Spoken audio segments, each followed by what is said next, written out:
ఎన్నో అవమానాలకు గురై ఎన్నో కష్టాలు ఎదుర్కొని జనసేన పార్టీని ఇంత దూరం తన భుజాలపైన తీసుకొచ్చినందుకు కృతజ్ఞత చెప్పుకోవడానికి మొట్టమొదటిసారి జనసేన పార్టీ నుంచి సార్వత్రిక ఎన్నికల్లో ఎన్డీఏలో భాగస్వాములుగా ప్రభుత్వంలో మేము ఈరోజు భాగస్వాములుగా మాతో పాటు ఉన్న సహచర శాసనసభ్యులు పార్లమెంట్ సభ్యులు వీళ్ళందరికీ ప్రత్యేకంగా మేము ఇది ఒక చక్కటి అవకాశంగా మేము భావిస్తున్నాం.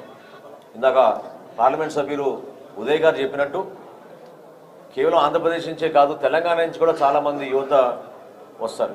తెలంగాణనే కాదు ఇతర దేశాల నుంచి కూడా ఆల్రెడీ రావడానికి సిద్ధమయ్యారు.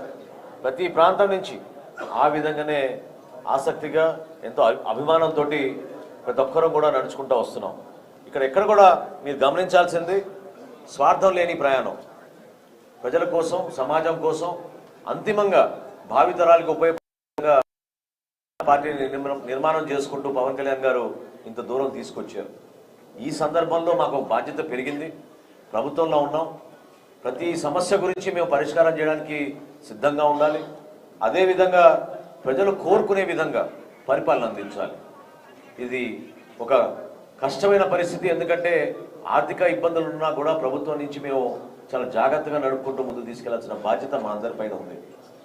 ఈరోజు మేము పార్లమెంట్ సభ్యులుగా శాసనసభ్యులుగా పార్లమెంట్లో ఆయన మాట్లాడుతూ శాసనసభలో జనసేన పార్టీ అభ్యర్థులు మాట్లాడుతూ దీంతోటే సరిపోతుంది అనుకుంటే కరెక్ట్ కాదు. రాష్ట్రానికి ఉప ముఖ్యమంత్రిగా ఈరోజు పవన్ కళ్యాణ్ గారు ఆయన పంచాయతీరాజ్ శాఖ నుంచి అటవీ శాఖ నుంచి చేస్తున్న కార్యక్రమాలు ప్రజల్లోకి తీసుకెళ్ళాలి. తద్వారా గ్రామాల్లో జరుగుతున్న అభివృద్ధి కార్యక్రమాలు తీసుకెళ్ళాలి. మేమందరం కూడా ఒకే ఆలోచనతో ముందుకెళ్తున్నాం.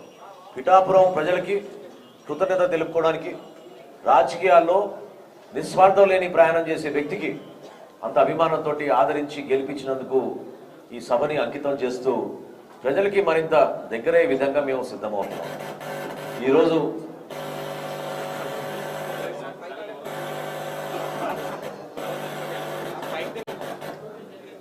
ఈరోజు అంతర్జాతీయ మహిళా దినోత్సవం సందర్భంగా